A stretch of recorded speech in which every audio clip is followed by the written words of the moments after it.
Ahí vamos, metabolismo de lípidos.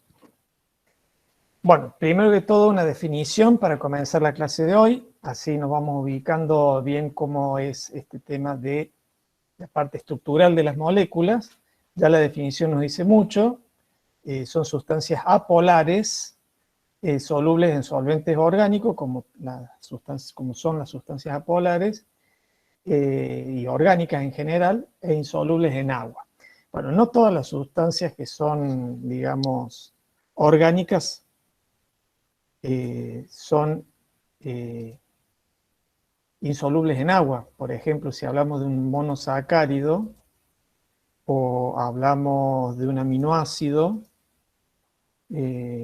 o algunos oligosacáridos también, son moléculas orgánicas solubles en agua. O si hablamos del etanol, del ácido acético, son moléculas orgánicas, pero como tienen una alta polaridad, hasta por ejemplo el ácido acético tiene la capacidad de ionizar como acetato,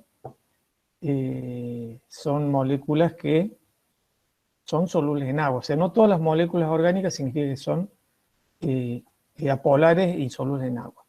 En los lípidos son moléculas orgánicas que son más bien solubles en solventes orgánicos e insolubles en agua.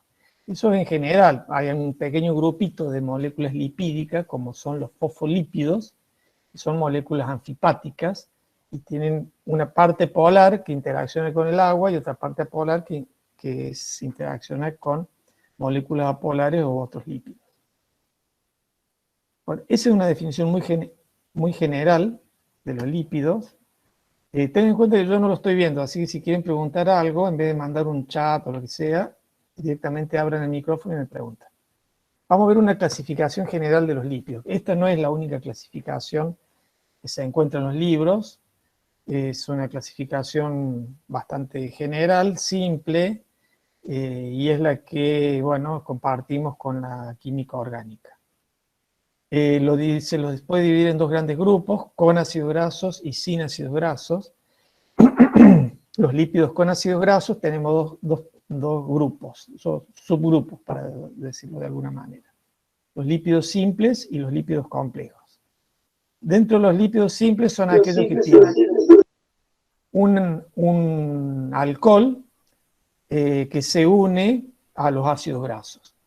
En el caso de los acilglicéridos, el alcohol es glicerol o glicerina, y en el caso de las ceras, son alcoholes de cadenas carbonadas largas, que tienen un grupo oxidrilo que da, digamos, esa función alcohol que permite después unirse con el ácido graso. Dentro de los acilglicéridos está el gran grupo de lo que se conocen como grasas y aceites. Los lípidos complejos, además de ácidos grasos, tienen otro componente. Si ese otro componente es un fosfato, se los llama fosfolípidos. Ahí tenemos los fosfoglicéridos y esfingolípidos. Estas estructuras moleculares las tienen que haber visto en biología celular, así que por eso nosotros no lo volvemos a retomar, porque no tiene sentido repetir contenidos teóricos de otra materia. En cuanto a los glicolípidos, también lo deberían haber visto en biología celular. Ese otro componente, además del ácido graso, es un hidrato de carbono. Y ahí tenemos dos tipos, los que se llaman cerebrósidos, que tienen un monosacárido, que puede ser glucosa o galactosa, y los gangliósidos, que tienen oligosacáridos y ácido siálico. Y después tenemos los que son sin ácidos grasos, y acá encontramos los esteroles o esteroides. Acá tenemos, por ejemplo, dentro de este grupo el colesterol, que es una molécula muy importante en los organismos animales, actúa como una molécula que regula la fluidez de las membranas. Si bien a veces causa patología el colesterol, obviamente es una molécula esencial para la vida de los animales. A su vez es intermediario de síntesis de otros esteroides, como son las hormonas esteroideas. En el caso también está la vitamina, como la vitamina D, que es derivada de este grupo, o también tenemos, por ejemplo, en el caso de las plantas tenemos lo que se llaman fitosteroles, que son similares al colesterol, pero tienen alguna pequeña diferencia, sobre todo en una cadenita lateral complementaria al núcleo principal de los esteroides. Hay otro grupo de sustancias de tipo lipídica, que son los terpenos, y los terpenos son producidos por las plantas. Bueno, ahí por ejemplo tenemos los carotenos, que son tetraterpenos, pero también hay algunos terpenos más pequeños que son muy volátiles y son responsables de aromas que se usan mucho en la parte de los alimentos, por ejemplo. Derivan de las plantas aromáticas como el orégano, el laurel, el romero, bueno, muchísimas plantas. Por ejemplo, una bien regional es la peperina. Bueno, eso lo que dan esos aromas característicos son estos tipos de moléculas que se llaman terpenos, que tiene una unidad que lo caracteriza, que es el isopreno. Y después están las prostaglandinas, que es un tipo de molécula que se encuentra en los animales. Bien, eso es una clasificación Profe, perdón, general. Sí. le consulto, antes había mencionado que el colesterol regulaba la entrada de agua a la membrana de las células, ¿puede No, la ser? fluidez.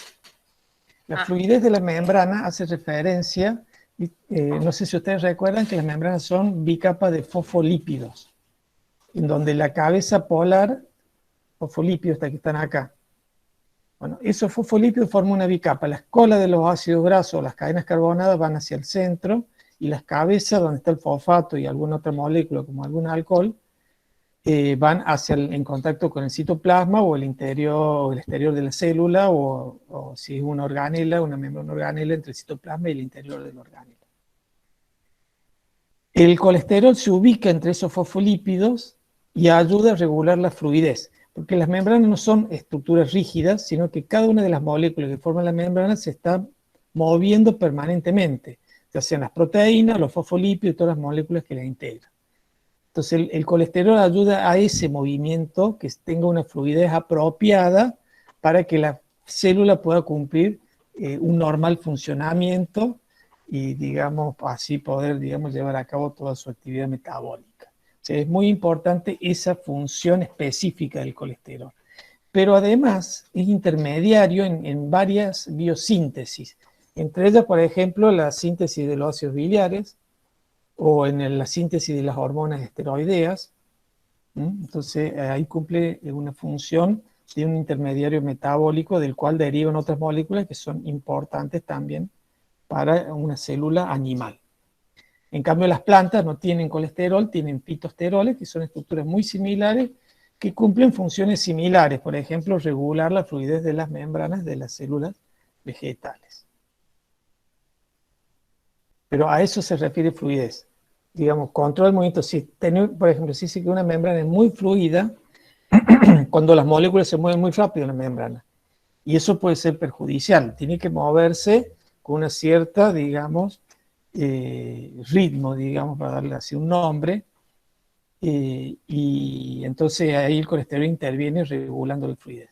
Si tiene mucho ácido graso insaturado, esas membranas son muy fluidas, y entonces el colesterol disminuye un poco ese movimiento. Y lo contrario, si son membranas con ácidos grasos muy saturados, los movimientos son más lentos porque las atracciones hidrofóbicas son más fuertes. Entonces ahí el colesterol actúa como un separador que ayuda a controlar y regular la fluidez de la membrana. Bien, sigamos con el teórico, si no se nos va a hacer largo esto. Hablamos de que en la clasificación esta los tenemos lípidos con y sin ácidos grasos. Y después dijimos, de toda esa clasificación, nosotros nos vamos a focalizar en química biológica.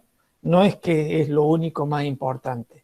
Es, digamos, lo que vamos nosotros a retomar en lo que después en el metabolismo son los triglicéridos y los ácidos grasos. Entonces, por eso vamos a analizar un poco la estructura que tienen los ácidos grasos y los triglicéridos. Y después vamos a comenzar a hablar de lo que son los metabólicos. Bueno, hay dos grandes, los ácidos grasos, como dice este primer cuadro, son cadenas carbonadas que pueden ir de 2 a 24 carbonos. O sea, cuando es un ácido graso de 2 carbonos, 4 carbonos, la cadena carbonada es como que tiene poca importancia en relación a la función ácido. Porque en el carbono 1 de esa cadena carbonada, como dice acá este cuadrito, tiene una función ácido, por eso se llaman ácidos grasos. el ácido porque tiene la función ácido en el carbono 1. La cadena carbonada, cuando es pequeña, el grupo funcional ácido es como más importante para la molécula. Entonces tenemos con 2 carbonos el ácido acético. Y el ácido acético podemos decir que no es un ácido graso, es ácido acético. Pero bueno, ya con 4 carbonos el ácido butírico, que es común encontrarlo en la manteca, por ejemplo, ya comienza a perder un poquito más de importancia la función ácido. Normalmente los ácidos grasos, la mayoría se encuentra entre 16 y 18 carbonos. Hay algunos ácidos que llegan hasta 24 carbonos y hay otros ácidos que son de cadenas más cortas, de 12, 14, 10, 8 también, dependiendo el origen de la materia grasa, se encuentran distintos tipos de ácidos grasos. Por ejemplo, en una grasa de coco o de una grasa de manteca van a encontrar todos ácidos grasos de cadena corta, que van en el caso de la manteca, de 4, llega por supuesto hasta 18 carbonos, pero se encuentra una gran cantidad de ácidos grasos de cadena corta, lo mismo que en la grasa de coco, donde predominan los ácidos grasos de 10, 12 y 14 carbonos.